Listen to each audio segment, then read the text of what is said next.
बड़ा खिलाड़ी है ना तू, तो खेल भी बड़ा ही होगा तेरे साथ।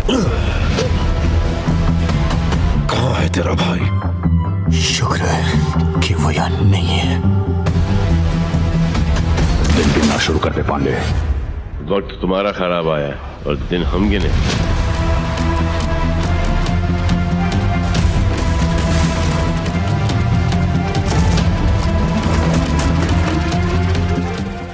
क्यों किया गया चुलबुल पांडे का ट्रांसफर? कौन दे रहा है गांव के क्राइम को बढ़ावा? हेलो फ्रेंड्स, मैं श्रुति और आप देख रहे हैं आपका अपना चैनल बॉलीग्रैड स्टूडियोज।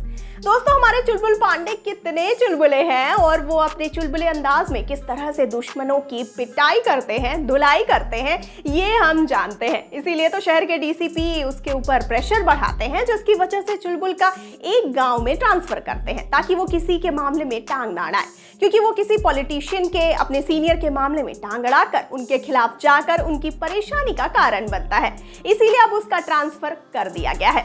दोस्तों, चुलबुल, उसकी बीवी रज्जो और उसका बेटा एक गांव में पहुंचते हैं। चुलबुल गांव में कदम रखता है तो देखता है कि गांव के हालात कुछ ठीक नहीं है। ना गांव में कोई पढ़ रहा है, न कोई ढंग से काम कर रहा है, और इस गांव का मुखिया कन्हैया लाल भी गांव के हालात सुधारने के लिए कुछ भी नहीं कर रहा है।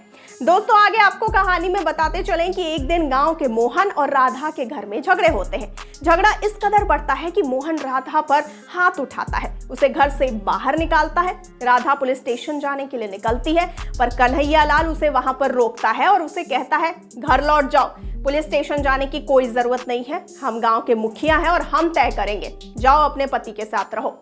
ये बात पहुंचती है चुलबुल पांडे तक। फिर वो आकर कन्हैया लाल की खूब धुलाई करता है और राधा की कंप्लेन दर्ज करता है। फिर मोहन वहां पर आता है और उसकी भी अच्छी खासी धुलाई हो जाती है और चुलबुल उसे चेतावनी देता है कि इसके आगे ऐसा कुछ नहीं होना चाहिए। दोस्तों, फिर चुलबुल गांव की सैर करता है और गांव का स्कूल खुलवाने के लिए कहता है। वो बच्चों से कहता है कि तुम लोग हर रोज यहाँ सीखने आओगे। कन्हैया लाल को पता चलने के बाद वो गांव के बच्चों को और उनके घर वालों को धमकाता है कि गांव में रहना है तो घर में बैठे रहो। दूसरे दिन कोई स्कूल नहीं आता और चुलबुल ये देखकर हैरान होता है। फिर वो एक घर में जाकर बच्चे से पूछता है कि क्या हुआ। फिर एक बच्चा कहता है, मुखिया ने हमें घर पर बैठने के लिए कहा है। दोस्तों, आगे आपको बता दें कहानी में कि चुलबुल जाकर कन्हैया लाल को कहता है कि बच्चों को डराने की जरूरत नहीं है, स्कूल खुलेगा भी और बच्चे जाएंगे भी। जब चुलबुल गांव के स्कूल में जाता है तो देखता है कि आसपास शराब की बोतल, कांच के टुकड़े और कुछ खाने की चीजें भी फैली हुई हैं। फिर वो कन्हैया लाल को पूछता है कि ये सब क्या है। वो कहता है, किसी ने सेलिब्रेशन किया होगा। चुलबुल को गुस्सा आता है कि स्कूल में ये सब करते हो, तुम लोगों को शर्म नहीं आती। वो गांव का चप्पा चप्पा छान मारता है। तब उसे ये पता चलता है दोस्तों कि कन्हैया लाल ने एक बार भी शुरू किया है और वहां पर कई सारी लड़कियां नाच गाना भी करती हैं, जिसकी वजह से ही गांव का माहौल खराब हो रहा है। फिर चुलबुल बार में जाता है, नाच गाना करता है और सबको अरेस्ट करवाता है। दोस्तों, आपको बता दें कि फिर कन्हैया लाल चुप नहीं बैठता। वो गांव में एक कार्यक्रम आयोजित करता है और उसके लिए मिनिस्टर को बुलाता है।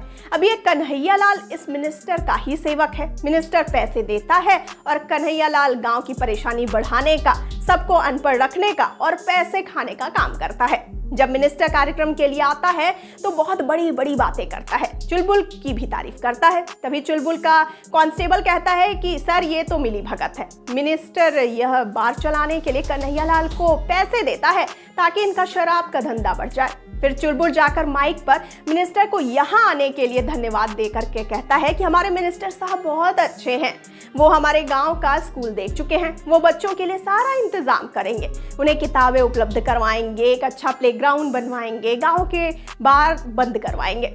अब वहाँ मीडिया भी होती है तो मिनिस्टर भला क्या कर सकता। मिनिस्टर कहता है कि ठीक है, जैसा आप चाहोगे, और कन्हैया की तरफ देखकर गुस्सा होता है।